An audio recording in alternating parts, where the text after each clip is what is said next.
Living Hope Channel. ஆண்டவர் இரட்சகருமாகிய இயேசு கிறிஸ்துவின் நாமத்தினாலே ஒவ்வொருவரையும் நாங்கள் வாழ்த்தி வரவேற்கிறோம். கர்த்தர் தாமே உங்களை ஆசீர்வதிப்பாராக. இந்த நாளிலும் நான் விசுவாசிக்கிறேன் கர்த்தருடைய வார்த்தை நம்மளுக்கு ஒரு பெரிய ஆசீர்வாதத்தையும் ஒரு பெரிய மாற்றத்தையும் தரும் என்று நாம் விசுவாசிப்போம். ஹல்லேலூயா. அவரால் கூடாத காரியம் ஒன்றுமில்லை. ஆமென். அவர் நம்மை ஆசீர்வதிக்கிற தேவனாய் இருக்கிறார். அவருடைய வார்த்தையின் மூலமாய் அவர் நம்மை ஆசீர்வதிக்கிறவராய் இருக்கிறார். ஒரு வசனத்தை எடுத்து வாசிப்போம். உபாகமும் 33வது அதிகாரத்தில் 19வது வசனத்தில் அந்த கடைசி பின்பக்கமாக இருக்கிற அந்த வார்த்தையை மட்டும் நான் வாசிக்கிறேன். உபாகமும் 33:19. இது இஸ்ரவேல் புத்திரருக்கு மோசேயின் மூலமாய் கர்த்தர் கொடுக்கிற ஒரு பெரிய ஆசீர்வாதம் என்னவென்றால், கடலில் உள்ள சம்பூர்ணத்தையும் மணலுக்குள்ளே மறைந்திருக்கும் பொருள்களையும் அனுபவிப்பார்கள். மீண்டும் வாசிக்கிறேன். கடல்களில் உள்ள சம்பூர்ணத்தையும் மணலுக்குள்ளே மறைந்திருக்கும் பொருள்களையும் அனுபவிப்பார்கள் என்றான். ஆமென். அப்ப சில ஆசீர்வாதங்கள் கடலுக்குள்ள இருக்கு, மண்ணுக்குள்ள இருக்கிறது. இது இஸ்ரவேல் ஜனங்களுக்கு கிடைத்த ஒரு மிகப்பெரிய ஒரு ஆசீர்வாதம். இந்த இஸ்ரவேல் நாடு என்பது ஒரு வனாந்தரமாய் இருந்துச்சு இல்லையா? ஈசாக்கு யாக்கோபை அனுப்பிவிட்ட போது யாக்கோபு கையில் கோலும் தடியுமாய் புறப்பட்டு வருகிறாரு. அந்த லூஸ் என்கிற ஒரு இடத்துக்கு வரும்போது அவர் ஒரு கல்லை வைத்து அவர் என்ன செய்றாரு? தூங்குறார். அந்த நேரத்தில் கர்த்தர் தரிசனமாகி, நீ படுத்திருக்கிற இந்த பூமியை உனக்கும் உன் சந்ததிக்கும் நான் தருவேன் என்று கர்த்தர் வாக்குத்தத்தம் பண்ணினார். ஆபிரகாமுக்கு கர்த்தர் சொன்ன வாக்குத்தத்தம் என்ன? நீ கால் எடுத்து மிதிக்கும் எல்லா தேசத்தையெல்லாம் நான் உனக்கும் உன் சந்ததிக்கும் தருவேன் என்று கர்த்தர் சொன்னார். அப்ப யாக்கோபு பார்த்திருப்பாரு, என்ன இந்த தேசத்தை வச்சு நம்ம என்ன செய்ய முடியும்? இது ஒரு வனாந்தரமா இருக்கு, பேர் ஒரு லூசுன்னு வேற போட்டிருக்கு. நம்மளே இங்கே ஓட்டாண்டியா உட்காந்துருக்கிறோம், நாளைக்கு நம்ம லைஃப்ல என்ன கிடைக்குமோ நம்மளுக்கே தெரியல என்று அவர் பார்த்துருக்கலாம். ஆனால் இந்த தேசத்தை அவருடைய சந்ததிக்கு கர்த்தர் கொடுக்கும் போது அற்புதமான ஒரு தேசமாய் கர்த்தர் கொடுத்தார். ஆமென். அன்றைக்கு வனாந்தரமாக இருந்துச்சு, ஆனால் அவர் கொடுக்கும் போது அது பாலும் தேனும் ஓடுகிற நலமும் விசாலமான பெரிய தேசமாக கர்த்தர் தம்முடைய பிள்ளைகளுக்கு அவர் கொடுத்ததை நாம் பார்க்கிறோம். நீ கட்டாத, நீ நட்டாத, நீ பிரயாசப்படாத, ஆமென், ஆமாம், அப்படிப்பட்ட நல்ல பெரிய தோட்டத்தையும் துறவுகளையும் வீடுகளையும் காணும்படியாய் கர்த்தர் கிருபை செய்தார். அப்போ ஒரு சின்ன ஒரு இஸ்ரவேல் தேசம் அன்றையிலிருந்து இன்றைக்கு வரையும் மிகவும் செழிப்பாக இருக்கிறது. இந்த வேத வசனத்தின்படியாக நீங்கள் பார்க்கும்போது கடலுக்குள்ளேயும் அங்கே ஒரு செழிப்பு இருக்கு, மண்ணுக்குள்ளேயும் ஒரு செழிப்பு இருக்கு. இப்போ கடலுக்குள்ள எண்ணெய் கிணறு இருக்கிறதை நான் பார்க்க முடியுது. ஓகே, மண்ணில் அவ்வளவு செழிப்பு இருக்கிறதை நான் பார்க்க முடியுது. ஏனென்றால் இஸ்ரவேல் நாட்டில் நான் போகும்போது பார்த்துருக்குறோம், அங்கே இருக்கிற சில பழங்களை நீங்கள் பார்க்கும்போது, காய்கறிகள் நீங்கள் பார்க்கும்போது, அந்த விவசாயத்தை பார்க்கும்போது உலகமே ஆச்சரியப்படுதுங்க அந்த நாட்டில் இருக்கிற அந்த மண்ணில் இருக்கிற அந்த ஆசீர்வாதத்தை பார்த்து. அதனால தான் உலகத்தில் இருக்கிற பல நாடுகளில் இருக்கிற பல விவசாயிகள் அங்கே கற்று பார்த்துட்டு ஆச்சரியப்பட்டு போகிறதெல்லாம் நான் பார்த்துக்கிறேன் நேராகவே. அப்போ அந்த அளவுக்கு அந்த மண்ணில் இருந்து வருகிற ஒவ்வொரு காரியமும் பயங்கரமான ஒரு ஆசீர்வாதத்தை கொடுக்கறதை நாம் பார்க்கிறோம். இப்போதைக்கு அது வனாந்திரமான ஒரு நாடு, மலைகள் நிறைந்த ஒரு நாடு, அதிகமான தண்ணீர் இல்லாத நாடு, அதே போல் மழை எப்பயாவது தான் பெய்ய கூடதாக இருக்கிறது, அதிகமான வெயில் உள்ள நாடு. ஆனாலும் சில பொக்கிஷங்களை கர்த்தர் மண்ணுக்குள்ளே வைத்திருக்கிறதை நாம் பார்க்கிறோம். ஹல்லேலூயா. அப்போ மண்ணுக்குள்ள சில பொக்கிஷங்கள் இருக்கிறத நம்ம எப்படி எடுக்க முடியும்? இப்போ ஒரு புல்டோசரை வச்சோ ஒரு ஜேசிபியை வச்சோ நோண்டி நம்ம மண்ணெல்லாம் எடுத்து உள்ள இருக்கிற ஆசீர்வாதத்தை எடுக்கணும் என்கிற அர்த்தத்தில் நான் பேசல. சில ஆசீர்வாதங்களை கர்த்தர் உள்ளார வைத்திருக்கிறார். அதை கர்த்தர் நம்முடைய வாழ்க்கையில் அவர் நிச்சயம் கொடுக்க அவர் போதுமானவராய் இருக்கிறார். ஹல்லேலூயா. இது நம்ம விசுவாசிப்போம். ஆமென். ஒருவேளை சில ஆசீர்வாதங்கள், எனக்கு வர வேண்டிய ஆசீர்வாதங்கள் சில சமயத்தில் அது புதைந்து போய் காணப்படலாம், அது என் கண்ணுக்கு மறைவாய் இருக்கலாம், அதனால் பார்க்கக்கூடாதபடி சத்துரு அதை மூடி மறைத்திருக்கலாம். ஆனாலும் என் தேவன் நல்ல தேவன். ஆமேன். என் தேவன் வல்ல தேவன். ஆமேன். அவருடைய வார்த்தையின்படியா எனக்கு கிடைக்க வேண்டிய எல்லா ஆசீர்வாதத்தையும் கர்த்தர் என் கையில் கிடைக்க, ஆமேன், அதை நான் அனுபவிக்க கர்த்தர் எனக்கு உதவி செய்ய அவர் போதுமானவராய் இருக்கிறார். ஹல்லேலூயா. ஆமேன். முதல் ஆசீர்வாதம், புதைந்து போன என்னுடைய ஆசீர்வாதத்தை கர்த்தர் மீண்டும் என்னுடைய கரத்தில் கிடைக்க அவர் உதவி செய்ய போதுமானவராக இருக்கிறார். ஆமீன். மண்ணுக்குள் புதைந்து போயிருக்கலாம். ஆமா. எடுத்து வாசிப்போம். ஆதியாகமம் 26ஆம் அதிகாரத்தில் இங்கு ஈசாக்குடைய வாழ்க்கையில் நடக்கிற சில காரியங்களை நாம் பார்க்க முடியுது. ஈசாக்கு கர்த்தர் என்ன செய்றாரு, நீ வேற எங்கேயும் போக வேண்டாம், நீ இதே இடத்துல நீ இரு என்று சொல்லி அதே இடத்துல ஈசாக்கை கர்த்தர் வைக்கிறார். அந்த பெலிஸ்தியர் மக்கள் மத்தியில் இங்கு ஈசாக்கை வைக்கிறதை நான் பார்க்கிறோம். 14ஆம் வசனத்திலிருந்து வாசிக்கிறேன். அவனுக்கு ஆட்டு மந்தையும் மாட்டு மந்தையும் அநேக பணிவீடைக்காரரும் இருந்தபடியினால் பெலிஸ்தியர் அவன் மேல் பொறாமை கொண்டார்கள். அவன் தங்கள் தகப்பனாகிய ஆபிரகாமின் நாட்களில் அவருடைய வேலைக்காரர் வெட்டின துறவுகளெல்லாம் தூர்த்து மண்ணினாலே நிரப்பி போட்டார்கள். பாருங்களேன், இந்த வசனத்தின்படியா நீங்க பார்க்கும்போது ஆபிரகாம் தன்னுடைய நாட்கள்ல அநேக துறவுகளை என்ன செய்றாரு, அவர் வெட்டுகிறார். ஆமென். அப்ப துறவுகள் என்பது ஒரு கிணறை குறிக்கிறது இல்லையா? கிணறு என்பது தண்ணீர். தண்ணீர் இல்லாம யாருமே வாழ முடியாது. மனிதர்களுக்கும் தேவை, விவசாயத்துக்கும் தேவை, விலங்குகளுக்கும் தேவை. அப்ப ஆபிரகாம் அங்க நிறைய கிணறு என்ன செய்றாரு, அவர் கஷ்டப்பட்டு உழைத்து பிரயாசப்பட்டு அங்கு அவர் ரெடி பண்ணுகிறார். எதற்காக ரெடி பண்ணுகிறார் என்றால், வெறும் அவர்களுக்கு மாத்திரமல்ல, தன்னுடைய சந்ததிக்கு அந்த துறவு வேண்டும் என்று சொல்லி அநேக துறவுகளை அவர் ரெடி பண்ணுகிறார். ஆனா பாருங்களேன், தன்னுடைய தகப்பனுடைய ஆசீர்வாதமும் தன் தகப்பன் செய்த அந்த முயற்சியும் தன் தகப்புடைய அந்த பிரயாசமும் அடுத்த சந்ததிக்கு போகக்கூடாது என்பதை இந்த பெலிஸ்தியர்கள் அறிந்ததுனால இந்த பெலிஸ்தருடைய ஆவி ஆபிரகாம் நாட்களில் உண்டான எல்லா துறவுகளையும் மண்ணை போட்டு நிரப்பிருச்சு. அப்போ ஒரு ஆசீர்வாதம் எனக்கு கிடைக்க வேண்டும் என்று சொல்லி தகப்பன் பிரயாசப்படுகிறார். ஆனால் இன்னைக்கு சத்துருக்கள் அந்த ஆசீர்வாதத்தை உள்ளார போட்டு மண்ணை போட்டு என்ன செஞ்சிருச்சு, நிரப்பிருச்சு. மண்ணை போட்டு நிரப்பின பிறகு அந்த ஆசீர்வாதம் நம்முடைய கண்களுக்கு தெரியவில்லை, அது மறைந்து போயிருக்கலாம், அது எங்க இருக்குது என்கிற அடையாளமே தெரியாமல் காணப்படலாம். இன்றைக்கும் சத்துரு சில சமயத்தில் சில குடும்பத்தில் இப்படிப்பட்ட காரியத்தை பண்ணி கொண்டிருக்கிறான். நம்முடைய பிரயாசத்தை, நம்முடைய ஜப பிரயாசத்தை, நம்முடைய உபவாசம், நம்முடைய ஊழியம், நம்முடைய பாரம், நம்முடைய தரிசனங்கள், இதெல்லாம் கர்த்தருக்காக நம்ம பிரயாசப்பட்டு இருப்போம். ஆனா இந்த பிரயாசத்துடைய பலன் அடுத்த நம்முடைய சந்ததிக்கு வரக்கூடாது என்று பிசாசு இதை மண்ணுக்குள்ள போட்டு புதைத்து வைத்திருக்கிறதை நான் பார்க்க முடியுது. ஆனாலும் நம்முடைய தேவன், ஈசாக்கின் தேவன் நம்மோடு கூட இருக்கிறார். ஹல்லேலூயா, ஹல்லேலூயா. அபிமெலேக்கு ஈசாக்கை நோக்கி, நீ எங்களை விட்டு போய்விடு, எங்களை பார்க்கிலும் பலத்தவனாய் இருக்கிறாய் என்று சொல்றார். அப்போது ஈசாக்கு அவ்விடம் புறப்பட்டு கேராரின் பள்ளத்தாக்கிலே கூடாரம் போட்டு அங்கே குடியிருந்து தன் தகப்பனாகிய ஆபிரகாமின் நாட்களில் வெட்டினவைகளும் ஆபிரகாம் மரித்த பின் பெலிஸ்தியர் தூர்த்து போட்டகளுமான துறவுகளை மறுபடியும் தோண்டினான். ஹல்லேலூயா. மறுபடியும் தோண்ட கர்த்தர் கிருபை செய்வாராக. ஹல்லேலூயா. உங்களுடைய ஆசீர்வாதம் எங்கெங்கெல்லாம் போய் சிக்கி தவித்துட்டு இருக்குதோ, அல்லது உங்க ஆசீர்வாதம், உங்களுக்கு வர வேண்டிய சில பலன்கள், உங்களுக்கு வர வேண்டிய சில ஆஸ்திகள் சில சமயத்தில் பிசாசு மூடி மறைத்து எங்கேயோ ஒரு இடத்துல சிக்க வைத்திருக்கலாம். ஆனா மீண்டுமாய் மீண்டுமாய் மீண்டுமாய் மீண்டுமாய் அவர்களை நீங்க பார்க்கும்படியாய் கர்த்தர் மறுபடியும் கர்த்தர் உங்க வாழ்க்கையில தர அவர் போதுமானவராய் இருக்கிறார். தன் தகப்பன் அவைகளுக்கு இட்டிருந்த பெயர்களின்படியே அவைகளுக்கு பேரிட்டானான். ஹல்லேலூயா. இங்க பேரு கூட கர்த்தர் மாற்ற முடியும் விடலை. பார்த்தீங்களா? அந்த அளவுக்கு கர்த்தர் அங்கே ஆசீர்வாதத்தை தருகிறதை நான் பார்க்கிறோம். ஆனால் இந்த காரியத்தை செய்யும் போது சில வாக்குவாதங்கள் வருகிறது, சில பிரச்சனைகள் வருகிறது, சில போராட்டங்கள் வருகிறது, சில பேச்சுக்கள் வருகிறது, சில எரிச்சலின் ஆவிகள் வருது. ஆனாலும் ஈசாக்கு ரொம்ப பொறுமையோடு இருக்கிறான். ஆமென். இந்த நேரத்தில் நம்ம கடைபிடிக்க வேண்டிய முக்கியமான ஒரு காரியம், ரொம்ப பொறுமையோடு இருங்க, பொறுமையோடு இருங்க. கர்த்தர் நம்ம பக்கத்தான் இருக்கிறார், ஆனாலும் பொறுமையோடு இருங்க. கர்த்தர் நம்ம துணையா இருக்கிறார், பொறுமையோடு இருங்க. நிச்சயம் கர்த்தர் எனக்காக ஒரு நாள் யுத்தம் செய்வார். நான் பேசுகிறதை காட்டிலும் கர்த்தர் எனக்காக அவர் பேசும்போது அங்கு பயங்கரமான கிரியைகள் கர்த்தர் செய்வார். ஹல்லேலூயா. ரொம்ப பொறுமையோடு இருந்தான். ஹல்லேலூயா. ஒவ்வொரு இடமாய் மாறி போனாலும் கடைசியில அந்த பெலிஸ்தர்கள் சொன்னாங்க, கர்த்தர் உன்னோட கூட இருக்கிறார். ஈசாக்கு, கர்த்தர் உங்களோட கூட இருக்கிறார். ஹல்லேலூயா. என்ன ஒரு பெரிய ஆச்சரியம் பாருங்களேன்.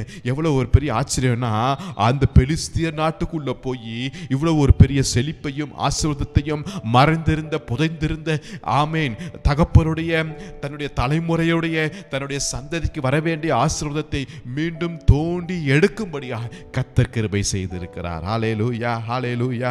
அவங்க சொன்னாங்க, நிச்சயமாய் கர்த்தர் உம்மோடு கூட இருக்கிறார். ஹல்லேலூயா. நீ கர்த்தரால் ஆசீர்வதிக்கப்பட்டிருக்கிறாய். ஹல்லேலூயா. இந்த வசனத்திலிருந்து ஒண்ணு தெரியுது, எனக்கு வர வேண்டிய என்னுடைய தகப்பனுடைய ஆசீர்வாதம் ஒருவேளை சத்துரு அதை மூடி மண்ணுக்குள்ள புதைத்து வைத்து வைத்திருந்தாலும் நிச்சயமாய் ஒரு நாள் அதை நான் மீண்டும் பெற்றுக்கொள்வேன். ஆமேன். மீண்டும் மறுபடி தோண்டி அதை பெற்றுக்கொள்ள கர்த்தர் எனக்கு உதவி செய்ய போதுமானவராய் இருக்கிறார். ஏனென்றால் நான் ஆபிரகாமுடைய பிள்ளை என்கிற ஒரு வைராக்கியம் ஈசாக்குக்குள்ள இருக்கிறது. ஒருவேளை இன்னைக்கு நம்ம புறஜாதி என்று நினைத்துக் கொண்டிருக்கிறோம். ஆவிக்குரிய அர்த்தத்தில் நீங்க பாருங்க, நானும் ஆபிரகாமுடைய சந்ததியா இருக்கிறேன். ஆபிரகாம் தன்னுடைய சந்ததிக்கு என்னென்ன காரியங்களை அவர் முயற்சி பண்ணாரோ, ஆமென், அவர் பிரயாசப்பட்டாரோ, அவர் வைத்தாரோ, அதே காரியங்களை மீண்டும் கர்த்தர் எனக்கு அவர் தர போதுமானவராய் இருக்கிறார். ஹல்லேலூயா. புதைந்து போன, ஆமென், மறைக்கப்பட்ட சில ஆசீர்வாதங்களை மீண்டும் தோண்டி எடுக்க கர்த்தர் எனக்கு உதவி செய்ய போதுமானவராய் இருக்கிறார். ஹல்லேலூயா. சோ புதைந்து போன ஆசீர்வாதத்தை என் வாழ்க்கையில் மீண்டும் தர அவர் போதுமானவராய் இருக்கிறார். இரண்டாவதாக பார்க்கும்போது, மோசே நல்ல ஒரு தேவ மனிதர் இல்லையா? அவருடைய பிறப்பு ஒரு மிகப்பெரிய ஒரு ஆச்சரியம். ஆமாம், அவருடைய பிறக்கும் போது எல்லா ஆண் பிள்ளைகளும் கொல்ல வேண்டும் என்கிற ராஜாவுடைய சட்டம் வந்தாலும் கர்த்தர் அந்த மோசையை காப்பாற்றி வளர செய்தார். பார்வோனுடைய குடும்பத்தில் அரண்மனையில் வளர்றான் 40 வயது வரையும். அதுக்கு பிறகு பார்க்கும்போது ஒரு தவறு நிமித்தமாக இவர் ஓடுகிறார். இப்போ அடுத்த 40 வருடம் திருமணமாகி, ஆமேன், அங்கு மீதியான் தேசத்தில் போய் அங்கு ஆடுகளை மேய்த்து கொண்டிருக்கும் போது 80வது வயதில் கர்த்தர் மோசையை அழைக்கிறார் தன்னுடைய பணிக்கென்று. இப்போ எகிப்துக்கு வந்து பார்வோன்கிட்ட பேசி ஜனங்களை என்ன செய்றாரு, அழைத்து கொண்டு போகிறார். அடுத்த 40 வருடம் பிரயாணப்பட்டு போகிறாங்க. வனாந்தரம், ஏகப்பட்ட பிரச்சனைகள், ஏகப்பட்ட இடையூறுகள், ஏகப்பட்ட பேச்சுக்கள் எல்லாவற்றையும் அவர் தாண்டி வருது. ரொம்ப பொறுமையோடு இருக்கிற மனுஷன் இல்லையா? ரொம்ப பொறுமையான மனுஷன், சாந்த குணமுள்ள மனுஷன், கர்த்தர் சொன்ன ஒவ்வொரு காரியத்தையும் அப்படியே கீழ்ப்படிந்து செய்கிற மனுஷன். கர்த்தருக்காக 40 வருடம் அந்த வனாந்தரத்தில் தன்னுடைய ஊழியத்தை செய்து கொண்டே இருக்கும் போது கானான் தேசத்துக்குள் பிரவேசிக்கிறதுக்கு முன்பாக அவருடைய மரணம் வந்து விட்டது. தன்னுடைய 120வது வயதில் அவர் மரிக்கிறார். இது அவர் மரிக்க வேண்டிய வயதா என்று கேட்கும் போது அது நம்மளால சொல்ல முடியாது. அது ஆண்டவருடைய தீர்மானமாக இருக்கிறது. ஆனாலும் அவர் மரிக்கும் போது அவருடைய கண்களில், பார்வையில் எந்த விதமான குறைபாடுகள் இல்லவே இல்லை என்று சொல்லி விதத்திலாம் வாசிக்க முடியுது. இப்போ ஆண்டவருக்காக இவ்வளவு பிரயாசப்பட்ட மனுஷன், ஆண்டவருக்காக இவ்வளவு உழைத்த மனுஷன், இவ்வளவு ஊழியங்களை செய்த மனுஷன், கடைசியில் அந்த கானான் தேசத்துக்குள்ள பிரவேசிக்க முடியலன்னு பார்க்கும்போது அது கொஞ்சம் சின்ன வருத்தமாக தான் இருக்கிறது இல்லையா? ஆண்டவருக்காக எவ்வளவு வைராக்கியமாக இருந்த மனுஷன் இத்தனை 40 வருஷம் இதுக்காக தானே பிரயாசப்பட்டார் இல்லையா? இதுக்காகத்தானே அவர் ஓடி உழைத்து கொண்டு வந்த மனுஷன். ஆனால் அடுத்த கட்டத்துக்குள்ள அடுத்த எதிர்பார்த்த ஒரு மிகப்பெரிய ஒரு எதிர்பார்ப்பை அவர் பார்க்க முடியலையே என்கிற ஒரு காரியம், வருத்தம் மோசேயுடைய மனசுல இருந்திருக்கலாம் நான் நினைக்கிறேன். ஆனால் கர்த்தர் ஏன் இதுக்கு அனுமதிக்கல? ஏன் கர்த்தர் இதை அதுக்கு அனுமதிக்கல என்று நான் பார்க்கும்போது மோசே ஒரு சின்ன தவறு செய்கிறார். கர்த்தர் சொன்னாரு, அப்பா தண்ணி கேட்குறாங்க, நீ இந்த மலையை பார்த்து என்ன செய்யி பேசு என்று சொல்றாரு. அப்போ கர்த்தர் சொல்லும் போது நீ இந்த மலையை பார்த்து நீ பேசு என்று நீ சொல்லும் போது அப்போ அதோடைய அர்த்தம் என்னவென்றால், இந்த மலை உன்னுடைய பேச்சுக்கு, உன்னுடைய எல்லா கேள்விகளுக்கும் இது பதிலை தரக்கூடிய ஒரு மலையாக இருக்கிறது இல்லையா? சும்மா போய் ஏதோ ஒரு பழக்கட்ட போயோ ஒரு கல்லுகிட்ட போய் பேசாத ஒரு காரியத்திட்ட போய் நீ போய் பேசு என்று கர்த்தர் சொல்லவே மாட்டார் நிச்சயமாக. அப்போ ஏதோ ஒரு காரியத்தை சொன்னார் என்றால் அதில் ஏதோ ஒரு நோக்கம் இருக்கு. அப்போ நீ பேசுனா அதுவும் நிச்சயமாக பேசும்பா, நீ கேட்குற கேள்விக்கு அது பதில் தரும் என்கிற ஒரு காரியம் இருக்கிறது. இப்ப கர்த்தர் சொல்றாரு நீ பேசுன்னு என்று சொல்லும் போது இவர் மோசேயுடைய வந்த டென்ஷன்லயோ ஜனங்களுடைய எரிச்சலினாலவோ என்னமோ ஒரு இல்லை, அவரும் ஒரு மனுஷன் தானே, பேச வேண்டிய இடத்துல அடிச்சிட்டார். ஒருவேளை இது பார்க்கும்போது இதெல்லாம் என்ன ஒரு பெரிய மிஸ்டேக்கா, இதற்காக இவ்வளவு பெரிய தண்டனை கிடைக்க வேண்டுமா என்று சொல்லி நம்ம யோசிக்கலாம், போகலாம், வரலாம். ஆனால் இன்னொரு பக்கம் பார்க்கும்போது அது ஒரு மிஸ்டேக்கு தான். இன்னொரு பக்கம் பார்க்கும்போது ஏன் மிஸ்டேக்குன்னா, அது நான கண்மலை, அது கிறிஸ்து என்று அப்போஸ்தலனாகிய பவுல் கொரிந்தியரில் எழுதுக்குதுன்னு நான் பார்க்குறோம். அப்போ நீ யார் அடிச்சிட்டேன்னா ஜஸ்ட் கல்ல அல்லப்பா, நீ பேச வேண்டிய கிறிஸ்துவை நீ அடிச்சிட்ட. இங்கே இயேசுவை சிலுவையில் அடிக்க வேண்டிய நேரம் எப்பயோ வரப்போகுது. ஆனால் நீ என்ன செஞ்சிட்ட, இப்பயே அடிச்சிட்ட. அது எவ்வளோ பெரிய தப்பான ஒரு காரியத்தானே இல்லையா? ஸோ இப்போ 120 வயதில் கானானுக்குள்ளே பிரவேசிக்கணும். ஆனால் போக வேண்டிய அந்த விசாவை தேவன் கேன்சல் பண்ணிட்டார். இப்போ அவர் மறிச்சிட்டாரு, அடக்கம் பண்ணிட்டாங்க, எல்லாம் முடிஞ்சிருச்சு. ஆனால் என்னுடைய ரெண்டாவது பாயிண்ட் நான் என்ன சொல்ல வரேன்னா, முதலாவது பார்த்தோம், மண்ணுக்குள்ள புதைந்து போன என் தகப்போடைய ஆசீர்வாதத்தை மீண்டும் தோண்டி நான் பெற்றுக்கொள்ள முடியும் என்று பார்த்தேன். ரெண்டாவதாக நான் பார்க்க வேண்டியது, மண்ணுக்குள்ள போன என்னுடைய வாக்குத்தத்தத்தை நான் மீண்டும் பெற்றுக்கொள்ள முடியும். இப்ப 120 வயதுல மோசே மரித்து மண்ணுக்குள்ள போயிட்டாரு. அவருடைய சரீரம் எல்லாம் அழிந்து போயிருக்கும், எலும்புகள் எல்லாம் மாவா போயிருக்கும். பல வருடம் உபாகமத்தில் மரிக்கிறாரு. எத்தனையோ பல வருடங்கள், நூற்றுக்கணக்கான ஆயிரக்கணக்கான வருடங்கள் ஆனாலும் மண்ணுக்குள்ள போன அந்த சரீரம் கெட்டு போயிருந்தாலும் ஆனால் அவர் கொடுத்த வாக்குத்தத்தம் உயிரடையக்கூடியதாக இருக்கிறது. அது மீண்டும் எழும்பக்கூடியதாக இருக்கிறது. எப்படிங்க? புதிய ஏற்பாட்டில் இயேசு வருகிறார். இயேசு வந்து தான் மரிக்கிறதுக்கு முன்பாக ஒரு முக்கியமான ஒரு நிகழ்வு நடக்க போகிறது. மறுரூப மலைக்கு போகிறார். அப்ப தன்னோட கூட 3 சீசர்களையும் கூட்டிட்டு அந்த மறுரூப மலைக்கு போகிறாரு. ஆனா அந்த 3 சீசர்களும் அங்க தூங்கிட்டாங்க. பேதுரு தூங்குறாரு, அயர்ந்த நித்திரை. யோவான் தூங்குறாரு, யாக்கோபு தூங்குறாரு. இந்த நேரத்தில் ஒரு முக்கியமான ஒரு காரியத்தை இயேசு டிஸ்கஸ் பண்ணும்படி விருப்பப்படுகிறார். அப்ப யாரோட பேசலாம் என்று சொல்லும் போது இயேசு பரலோகத்துக்கிட்ட ஒரு காரியத்தை சொல்லியிருப்பார். மோசையை அனுப்புங்க என்று சொல்லிருக்கும் போது பரலோகமே அதிர்ந்து போயிருக்கும். ஜஸ்ட் நான் ஒரு கற்பனை பண்ணிக்கிறேன். மோசையை அனுப்புங்களா? மோசே இறந்து பல ஆயிரக்கணக்கான வருடம் ஆயிடுச்சு. இல்ல மோசையை அனுப்புங்க. மோசே வந்தாரா இல்லையா?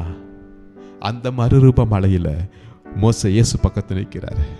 அதோட அர்த்தம் என்னன்னா, பல அர்த்தங்கள் இருந்தாலும் இன்னைக்கு இந்த வார்த்தையில நான் சொல்ல போற அர்த்தம் என்னன்னா, மோசஸ் நீ மரித்து போய் பல வருடம் ஆச்சு, ஆனால் உன்னுடைய வாக்குத்தத்தம் மறிக்கல. இன்னைக்கு உன்னை கொண்டு வந்து நீ பார்க்கணும்னு விருப்பப்பட்டிருப்ப பத்தியா, ஆசைப்பட்டிருப்ப பத்தியா. இவ்வளவு 40 வருஷம் நான் அப்படி ஆசைப்பட்டனே, முடியாம போயிருச்சே, என்ன நீ ஏங்கி இருப்ப பத்தியா. அதை காட்டிலையும் நான் ப்ராமிஸ் பண்ணேன் பத்தியா, உனக்கும் உங்க மக்களுக்கும் இஸ்ரவேலுக்கும் அந்த பாலும் தேனும் ஓடுகிற தேசத்தை நான் தருவேன்னு. அந்த ப்ராமிஸ் நான் இப்ப நிறைவேற்றேன். இப்ப நீ நிக்கிற இடம் இந்த பாலும் தேனும் ஓடுகிற இந்த தேசம். இதுதான் வாக்குத்தத்தம் பண்ணப்பட்ட தேசம். அல்லேலூயா. நீ கால் விதிச்சிருக்கிற இந்த தேசம், இந்த மண்ணு நான் வாக்குத்தத்தம் பண்ணப்பட்ட உனக்கு என்று வைத்திருக்கிற தேசம். நீ நினைச்சு மரிக்கும் போது நினைச்சிருப்பீங்க எனக்கு சான்ஸ் கிடைக்காதுன்னு. ஆனால் உன் கூடவே ஒன்று போணுச்சு. அதுதான் என்னுடைய ப்ராமிஸ். அது மறிக்கலைங்க. உன் சரீரம் மறித்து போனாலும் மீண்டும் உன் சரீரத்தை இதே இடத்துல நினைக்க வைத்திருக்கிறேன். அல்லேலூயா. இந்த காரியத்திலிருந்து கர்த்தர் நம்மோடு கூட சொல்லுகிற ஒரே ஒரு காரியம் என்னன்னா, சில சமயத்தில் சூழ்நிலைகள் மாறலாம், ஆனால் என்னுடைய வாக்குத்தத்தம் மாறாதது. என்னுடைய வயது மாறிக்கொண்டே இருக்கலாம், பட் நான் பெற்ற வாக்குத்தத்தம் மாறாது. அது எத்தனை ஆண்டு காலமானாலும், அது எத்தனை சூழ்நிலை மாறினாலும், அது எத்தனை ராஜ்யங்கள் மாறினாலும், கர்த்தர் எனக்கென்று வைத்திருக்கிற வாக்குத்தத்தத்தை அவர் நிச்சயம் அவர் நிறைவேற்றுவார். அவர் நிறைவேற்ற வல்லமை உள்ளவராயிருக்கிறார். அவர் நிறைவேற்ற உண்மை உள்ளவராயிருக்கிறார். நிச்சயம் அந்த வாக்குத்தத்தத்தை நான் பார்ப்பேன். இயேசு நினைச்சிருந்தா வேற யாரையெல்லாம் கூப்பிட்டு இருக்கலாமே. தாவீதை கூப்பிட்டுருக்கலாம், சாலமோனை கூப்பிட்டுருக்கலாம், தானியேலை கூப்பிட்டுருக்கலாம், யோபுவை கூப்பிட்டுருக்கலாம். இல்லை. ஆமென். முதலாவது பார்த்தோம், மண்ணுக்குள்ள புதைந்து போன என் தகப்புடைய ஆசீர்வாதத்தை மீண்டும் தோண்டி நான் பெற்றுக்கொள்வேன். ரெண்டாவது, மண்ணுக்குள்ள போனாலும் அழிந்து போனாலும் நான் பெற்ற வாக்குத்தத்தம் மீண்டும் அது எழும்பக்கூடியதாய் இருக்கிறது. ஆமென். மூன்றாவதாக, மண்ணுக்குள்ள போன என்னுடைய தரிசனம் ஒரு நாள் எழும்பும். அல்லேலூயா. இதை யோசேப்பு காரியத்தை குறித்து நான் பார்க்கல. யோசேப்பு, பழைய ஏற்பாட்டு யோசேப்பு, தேவ பக்தி உள்ள மனுஷன், பரிசுத்தவான், ஜெபிக்கிறவன். கர்த்தர் அவனுக்கு தரிசனத்தை கொடுக்கிறார், 2 தரிசனம். அந்த தரிசனத்தை கேட்டு அதை எங்கெல்லாம் சொன்னானோ அங்கெல்லாம் பிரச்சனை. சொந்த சகோதரர்கள் அவனை ஒதுக்கினாங்க, குழியில் போட்டாங்க, வஸ்திரத்தை உரிச்சாங்க. போத்திபார் வீட்டுக்கு போனோம், அங்கே பிரச்சனை. ஜெயிலுக்கு போனோம், அங்கே பிரச்சனை. இப்படி பல பிரச்சனைகளெல்லாம் தாண்டினாலும் தரிசனத்தை கர்த்தர் நிறைவேற செய்தார். ஆமென். பார்வோனுக்கு முன்பாக அந்த எகிப்தில் அந்த அரண்மனையில் யோசேப்பை கர்த்தர் ஆசீர்வதித்து உயர்த்தி வைத்ததை நான் பார்க்க முடியுது. ஆனால் இப்போ இந்த யோசேப்பு ஒரு காரியம் சொல்றாரு, நிச்சயமாகவே கர்த்தர் நம்மளை இந்த எகிப்திலிருந்து கூட்டிட்டு போவார். என்ன ஒரு வைராக்கியம் பாருங்களேன், வைராக்கியம் என்ன ஒரு நம்பிக்கைன்னு பாருங்களேன், அல்லது எல்லாத ஒரு ஸ்ட்ராங்கான ஒரு விசுவாசத்தை பாருங்களேன். ஆமென், ஹல்லேலூயா. கர்த்தர் நிச்சயம் நம்மளை அழைத்து கொண்டு போவார். இதை வாசிக்கிறோம் யாத்திராகம்ல 13ஆம் அதிகாரத்தில் நம்ம வாசிக்க முடியுது. மோசே தன்னோட கூட யோசேப்பின் எலும்புகளை எடுத்துக்கொண்டு போனான். ஏனென்றால் தேவன் நிச்சயமாய் உங்களை சந்திப்பார், அப்பொழுது உங்களோட கூட என் எலும்புகளை இவ்விடத்திலிருந்து கொண்டு போங்கள் என்று யோசேப்பு சொல்லி இஸ்ரவேல் புத்திரரை உறுதியாய் ஆணையும் விடும்படி செய்ததை நான் பார்க்க முடியுது. அப்ப யோசேப்பு மரித்து அவன் சரீரம் அவன் எலும்புகள் மண்ணோடு மண்ணா போனாலும், அது எகிப்திலே போனாலும் அவனுக்குன்னு ஒரு தரிசனம் இருந்துச்சு, ஒரு ஆசை இருந்துச்சு. என்ன ஆசை? என் எலும்புகள் எங்க போகணும் என்று கானானுக்குள்ள போக வேண்டும் என்கிற ஒரு ஆசை இருந்துச்சு. ஒரு தரிசனம் பெற்றவனுடைய வாழ்க்கையை கர்த்தர் நிச்சயம் உயிரடைய செய்வார் என்பதைத்தான் நான் பேசிக் கொண்டிருக்கிறேன். ஆமென். நிச்சயமாய் உன் தரிசனம் மண்ணோடு மண்ணா போகாது, அது சான்ஸே கிடையாது. நீ தரிசனம் பெற்றவனா இருந்தினா உன்னை கர்த்தர் என்ன சூழ்நிலையிலும் எடுத்து நிறுத்துவார். இதில் வேற மாதிரி கற்பனை பண்ணி பார்க்கும்போது யோசேப்பை அவருடைய சகோதரர்கள் என்ன செய்றாங்க, குழியில் போடுற போது அவருடைய வஸ்திரத்தெல்லாம் என்ன செஞ்சுட்டாங்க, எடுத்து ஒரு ஆட்டுடைய ரத்தத்தை பூசி அப்பாட்ட கொண்டு வந்து காட்டுறாங்க. இது உங்க யோசேப்புடைய வஸ்திரமா? அப்படியே நடிக்கிறாங்க பாருங்களேன், எப்படி நடிக்கிறாங்க பாருங்க. அன்னைக்கே எவ்வளவு அழகா நடிச்சிருக்கிறாங்க பாருங்க, சினிமால மாதிரி. அவனுடைய சகோதரர்கள் யோசேப்புடைய வஸ்திரத்தை தூக்கிட்டு வந்தாங்க. ஆமாவா இல்லையா? ஆனா பல ஆண்டுகளுக்கு பிறகு அந்த சகோதரர்களுடைய சந்ததி யோசேப்புடைய எலும்புகளை தூக்கிட்டு போயிட்டு இருக்கு. வா, பயங்கரமா இருக்குல்ல? சகோதரர்கள் யோசேப்புடைய வஸ்திரத்தை கொண்டு வந்து ஆக்ட் பண்ணி பொய் சொல்லி ஏமாத்தி அப்பாவை நம்பும்படியாக நடித்து காட்டினார்கள்.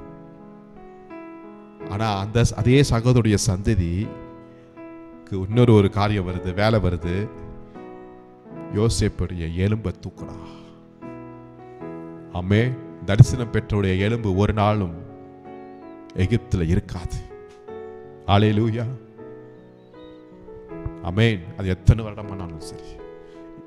இப்ப அந்த 10 சகோதரருடைய சந்ததி எலும்பை தூக்கிட்டு வந்துட்டு இருக்கு.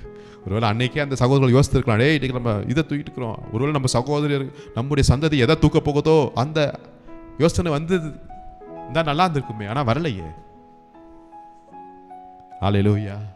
அப்போ உங்க தரிசனத்தை, உங்க ஆசையை, ஆண்டவருக்காக பாடுகிற உங்க பிரயாசத்தை, உங்க வைராக்கியத்தை ஒரு நாளும் மண்ணுக்குள்ள போட்டு புதைக்கவே முடியாது. ஆமென். அல்லேலூயா.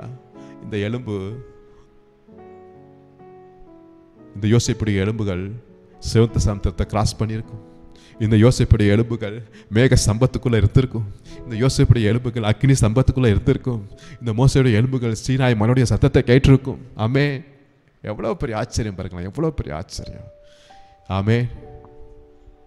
ஹல்லேலூயா, ஹல்லேலூயா, ஹல்லேலூயா. ஆமே. இன்னொரு காரியத்தை வாசிக்கலாமா? 2 ராஜாக்கள் 13ஆம் அதிகாரத்தை எடுத்துக்கொள்ளுங்கள்.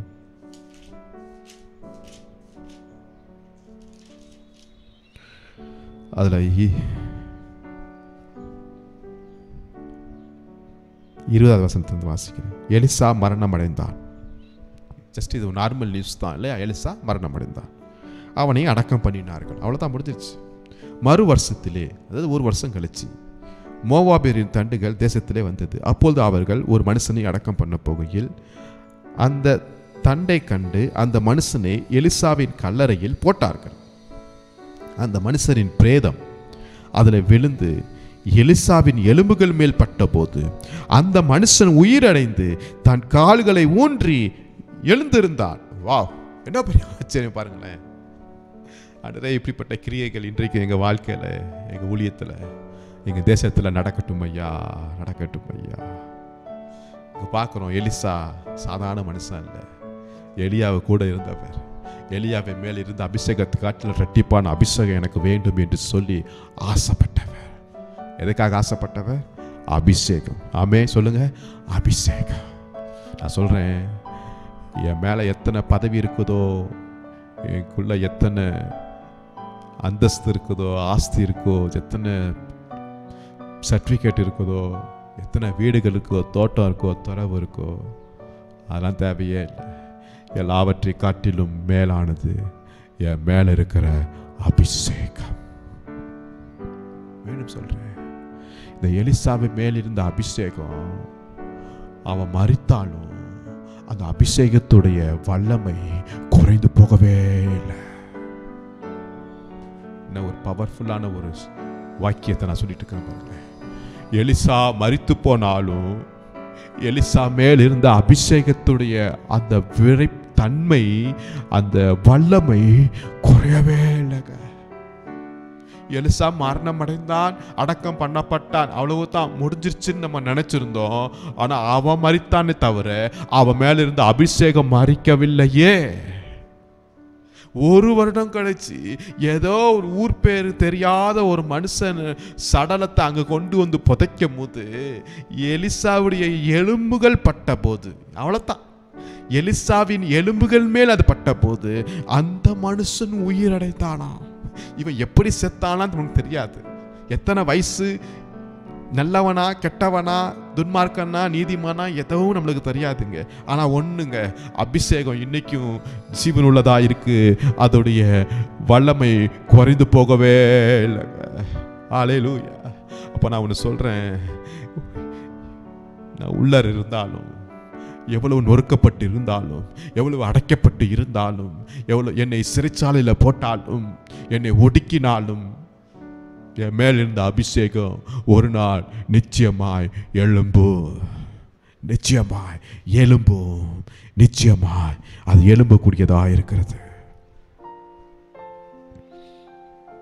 ஆமென். துன்மார்க்கனுடைய வாழ்க்கையில பார்க்கும்போது அவன் எலும்புல பாவம் இருக்குது, வசனம் இருக்குது, அவன் எலும்புல பாவம் இருக்கு. ஆனா ஆவிக்குரிய மனுஷனுடைய எலும்புகள்ல அபிஷேகம் இருக்கு, ஜீவன் இருக்கு, உயிரிழக்கூடிய வல்லமை இருக்கிறது. இதை பேசிக்கொண்டே இருக்கும்போது ஒருவேளை உங்க சரீரத்தில் இருக்கிற சில எலும்புகள் காயப்பட்டிருக்கலாம், சரீரத்தில் இருக்கிற எலும்புகள் பலவீனமாக இருக்கலாம், சில சமயத்தில் எலும்புகள் தேய்ந்து போயிருக்கிறதுன்னு சொல்லுவாங்க இல்லையா. ஒருவேளை அந்த டிஸ்க்கு, இந்த எலும்புகள் இல்லை சில ப்ராப்ளம் இருக்குது என்று சொல்லி மருத்துவர்கள் சொல்லி கொண்டிருக்கலாம். ஆனால் இன்னைக்கு நான் தைரியத்தோடு சொல்கிறேன், விசுவாசத்தோடு சொல்கிறேன், தீர்க்க தரிசனமாய் சொல்கிறேன், உங்கள் எலும்புகள் மேல் இருக்கிற அபிஷேகம் ஜீவனாய் இருக்கிறது, ஜீவன் உள்ளதாக இருக்கிறது. ஹல்லேலூயா, ஹல்லேலூயா. முதலாவது பார்த்தேன், புதைத்து போன என்னுடைய தந்தையுடைய ஆசீர்வாதத்தை நான் மீண்டும் தோண்டி எடுப்பேன். ஆமென். இரண்டாவதாக, புதைந்து போன என்னுடைய வாக்குத்தத்தம் மீண்டும் எழும்பும். மூன்றாவதாக பார்க்கிறோம், புதைந்து போன என் தரிசனம் மீண்டும் எழும்பும். நாலாவதாக, புதைந்து போன அபிஷேகம் மீண்டும் கிரியையிலே நடப்பிக்கக்கூடியதாக இருக்கிறது. ஆமென். ஹல்லேலூயா, ஹல்லேலூயா.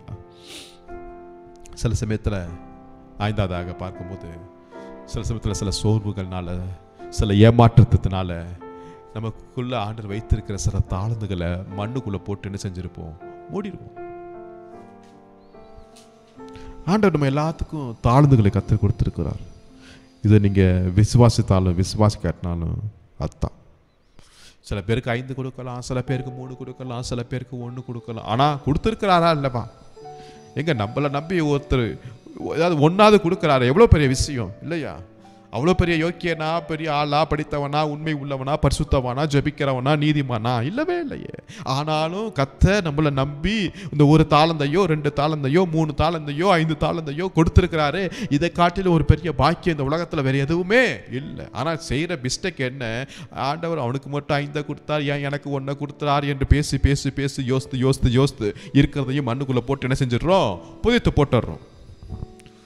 இப்போ ஆண்டவர் மேலே கோவப்பட்டு, ஆண்டவர் மேலே எரிச்சலாகி, போராமப்பட்டு, சபையை விட்டு, ஜெபத்தை விட்டு, ஊழியத்தை விட்டு, அந்த இருக்கிற அந்த தாழ்ந்துகளும் மங்கி போய் கெட்டு போய்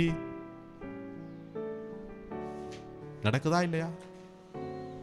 எத்தனையோ பேர் சொல்ல முடியும். தாழ்ந்த பெற்றவர்கள், எத்தனையோ பேர் தாழ்ந்த பெற்றவர்கள் இன்னைக்கு ஆளும் இல்லை, அட்ரஸும் இல்லை என்று சொல்லுகிற அளவுக்குலாம் போயிருச்சு. அவ்வளவு தாழ்ந்துகள், பயங்கரமான பாடல் பாடுகிற தாழ்ந்துகளுக்கும், இசை தாழ்ந்துகள், பிரசங்கம் பண்ணுகிற தாழ்ந்துகள், உதவி செய்கிற தாழ்ந்துகள், உபசரிக்கிற தாழ்ந்துகள், ஆதரவாய் நிற்கிற தாழ்ந்துகள். ஆமாம், ஏதோ ஸ்டேஜில் நிற்கிறது மட்டும்தான் தாழ்ந்துகள் இல்லை, மறைமுகமாய் செய்கிற எத்தனையோ தாழ்ந்துகளை கர்த்தர் கொடுத்திருக்கிறார். திறமையை பற்றி நான் பேசல, தாழ்ந்தை பற்றி நான் பேசிட்டு இருக்கிறேன். ஆனால் சில சமயத்தில் சில காரியங்கள் நிமித்தமாக, சூழ்நிலை நிமித்தமாக மண்ணில் போட்டு புதைச்சி வேண்டாப்பா அப்படின்னு சொல்லிட்டு இருப்போம்.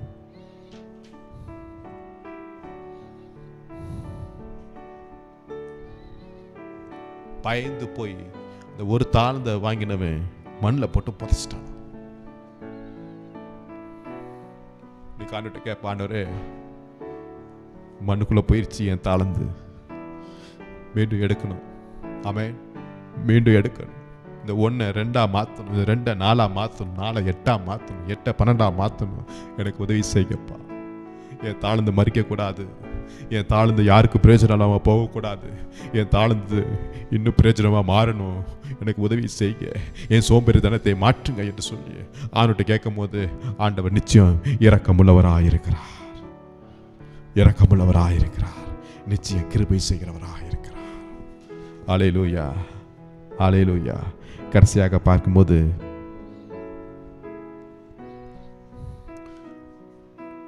நம்முடைய நம்பிக்கையே உள்ளார மண்ணுக்குள்ள போட்டு புதைச்சிருப்போம்.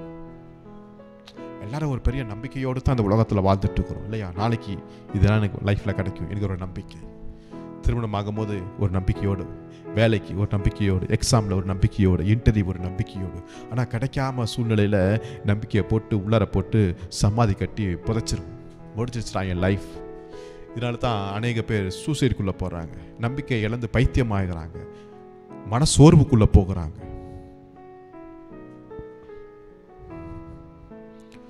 பட் நம்மளுக்கு நம்பிக்கை தரக்கூடிய ஒரு காரியம் என்னன்னா எக்கால சத்தம். ஆமென்.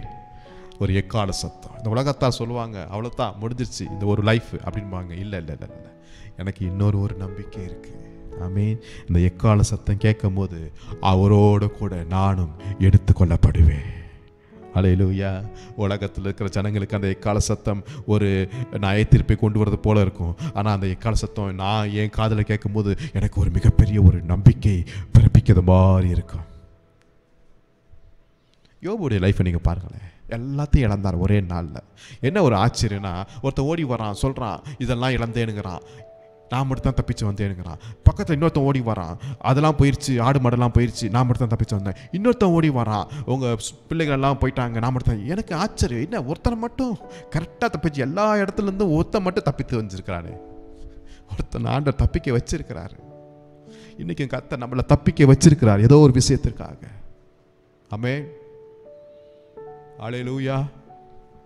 இதெல்லாத்தையும் யோபு கேட்டுக்கிட்டு ரொம்ப பொறுமையா கர்த்தருக்கு எடுத்தார், கர்த்தர் எடுத்தார். கர்த்தருடைய நாமத்திற்கு ஸ்தோத்திரம். யோபுடைய சரீரத்தில் ஏகப்பட்ட பிரச்சனை, புண்ணுகள் போட்டு சுரண்டிட்டு இருக்கிறார். நம்பிக்கையே போயிருச்சு. மனைவி ஒரு நம்பிக்கையான வார்த்தைகள் சொல்லுவாங்கன்னு சொன்னா இல்லவே இல்லை, அதை காட்டிலும் மோசமான வார்த்தை. என்ன செய்யுது ஒண்ணுமே புரியல. ஆனாலும் யோபுக்குள்ள மனசுல ஒரு நம்பிக்கை, அந்த நம்பிக்கையின் வார்த்தை தான் வருகிறது. என் மீட்பர் உயிரோடு இருக்கிறார், என் மீட்பர் உயிரோடு இருக்கிறார், என் மீட்பர் உயிரோடு இருக்கிறார், என் மீட்பர் உயிரோடு இருக்கிறார். உயிர் தெழுந்த இயேசுவை அன்னைக்கு அவன் பார்த்துட்டாயா யோபு. ஆமென். இதை கேட்ட இந்த நம்பிக்கையின் வார்த்தையை கேட்கும் போது கர்த்தரால சும்மா இருக்க முடியல. உடனே யோபு நீ இழந்ததை காட்டில் ரெட்டிப்பா நான் அவனுக்கு தரேன் என்று சொன்னார். தந்தாரா இல்லையா? முன்னிலைமை காட்டிலும் பின்னிலைமை கர்த்தர் ஆசீர்வதித்து கொடுத்தாரா இல்லையா? தேவனுடைய சகலத்தையும் அவர் செய்ய வல்லமையுள்ளவராயிருக்கிறார். ஆமென். உங்கள் நம்பிக்கையை உள்ளார போற்றாதீங்க, திருப்பி புதுப்பிங்க, திருப்பி எடுத்துக்கொள்ளுங்க. கடைசி நம்பிக்கையாகிய அந்த நம்பிக்கையை இந்த எக்கால சத்தம் புதுப்பிக்கும். ஆமென். ஸோ நம்ம லைஃப்பில் மண்ணுக்குள்ளே போட்டு புதைச்சி சமாதி கட்டி முடிஞ்சிருச்சுன்னு நினைக்கிற காரியம் எதுவுமே இல்லைன்னு நான் சொல்லுவேன். எதுவுமே இல்லை. அது எத்தனை வருஷம் ஆனாலும் அது நிச்சயம் எலும்பும் உயிரடைய செய்யும், கிரியையில் நடப்பிக்கும். புதைந்து போன என்னுடைய அப்பாவின் ஆசீர்வாதத்தை, என் அப்பாவின் பிரயாசத்தை நான் மீண்டும் எடுப்பேன், அனுபவிப்பேன். ஆபிரகாம், ஈசாக்கு. புதைந்து போயிட்டாரு மோசே. ஆனா அவர் பெற்ற வாக்குத்தத்தம் புதைந்து போகவில்லையே. எத்தனை பல ஆயிரம் ஆண்டுகள் ஆனாலும் அந்த வாக்குத்தத்தத்தின் மூலமாய் எழும்ப செய்தது உண்மை. தரிசனம் பெற்ற யோசேப்பு புதைந்து போனாலும் அவருடைய எலும்புகளை கர்த்தர் மீண்டும் எழும்ப பண்ணாரே, கானானுக்குள் பிரவேசிக்க வைத்தாரே. தரிசனம் ஒரு நாளும் மறிக்காதுங்க. ஆமே. அபிஷேகம் பண்ணப்பட்ட எலிசா மரித்தாள், அவ்வளவுதான். ஆனா நியூஸ் இல்லவே இல்லை. அவனுடைய எலும்புகள் மேல் இருந்த அந்த அபிஷேகம் மறிக்கவே இல்லை. அது எவ்வளவு மண்ணை போட்டு மூடினாலும், சமாதி கட்டினாலும் அந்த அபிஷேகம் ஒரு நாள் எழும்பக்கூடியதாக இருந்துச்சு. தாளந்துகள் புதைந்து போயிருக்கலாம். அதனால நீங்க இப்ப வெக்கப்படவோ சோர்ந்து போகாவோ வேண்டாம். ஆண்டவர் உங்களுக்கு ஒரு தாளந்தை கொடுத்திருக்காரா, அதை எடுங்க எடுங்க எடுங்க எடுங்க. கர்த்தருக்காக பிரயோஜனப்படுத்துங்க. என் நம்பிக்கை போயிடுச்சு, இல்லை இல்லை இல்லை, மீண்டும் கர்த்தர் எழுப்ப பண்ணுவார். ஏனென்றால் நான் ஆராதிக்கிறேன் தேவன், அவர் நம்பிக்கையின் தேவனாயிருக்கிறார். கர்த்தர் இந்த வசனத்தின் மூலமாக உங்களை ஆஸ்வதிப்பாராக. ஜெபிப்போம். நல்ல பிதாவே, நன்றியோடு ஸ்தோத்திரிக்கிறோம். கிருபையும் இரக்கம் நிறைந்தவரே, நன்றியோடு ஸ்தோத்திரிக்கிறோம் ஐயா. எங்கள் வாழ்க்கையில், எங்கள் ஊழியத்தில், எங்கள் குடும்பத்தில் எத்தனையோ காரியங்கள் மண்ணுக்குள்ள மண்ணாய் போயிருக்கலாம். மீண்டும் அது வருவதற்கு பார்ப்பதற்கோ எங்களுக்கு எந்த விதமான வாய்ப்புகள் இல்லாமல் இருக்கலாம். ஆனாலும் எங்களுக்காக எல்லாவற்றையும் செய்கிற தேவன் மீண்டும் ஒரு வாய்ப்பை தந்து அனுபவிக்க கிருபை செய்கிற தேவனா இருக்கிறதுக்காக ஸ்தோத்திரம் ஐயா. நீங்க இஸ்ரவேலுக்கு வாக்குத்தத்தம் பண்ணியிருக்கிறீங்க. கடலுக்குள்ளையும் மண்ணுக்குள்ளையும் இருக்கிற நன்மையை, ஆசீர்வாதத்தை நான் உனக்கு தருவேன் என்று சொன்னீங்களே, இன்னைக்கு வரையும் தந்துட்டு இருக்கிறீங்க. நாங்களும் ஆவிக்குரிய இஸ்ரவேலர்களாக இருக்கிறோம். எங்களுக்கு நீங்க தாருங்கப்பா. எந்த சத்துரு எங்களுக்கு வர வேண்டிய காரியங்களை மண்ணுக்குள்ள போட்டு புதைத்து அதை மறைத்திருக்கலாம். ஆனா கர்த்தர் அதை மீண்டும் வெளியே கொண்டு வருகிறதுக்கு நீர் வல்லமையுள்ள தேவனா இருக்கிறதுக்காக நன்றியோடு ஸ்தோத்திரிக்கிறோம். இந்த வாக்குத்தத்தத்தின் மூலமா எங்களை ஒவ்வொருவரையும் எங்களை ஆசீர்வதிங்க, பலப்படுத்துங்க. உடைய நாம மகிமைப்படுவதாக. மீட்பர் இயேசு நாமத்தில் ஜெபிக்கிறோம் எங்கள் ஜீவனுள்ள நல்ல பிதாவே. ஆமேன், ஆமேன், ஆமேன். கர்த்தர் உங்களை ஆசீர்வதிப்பாராக. Thank you. Praise the Lord. God bless you.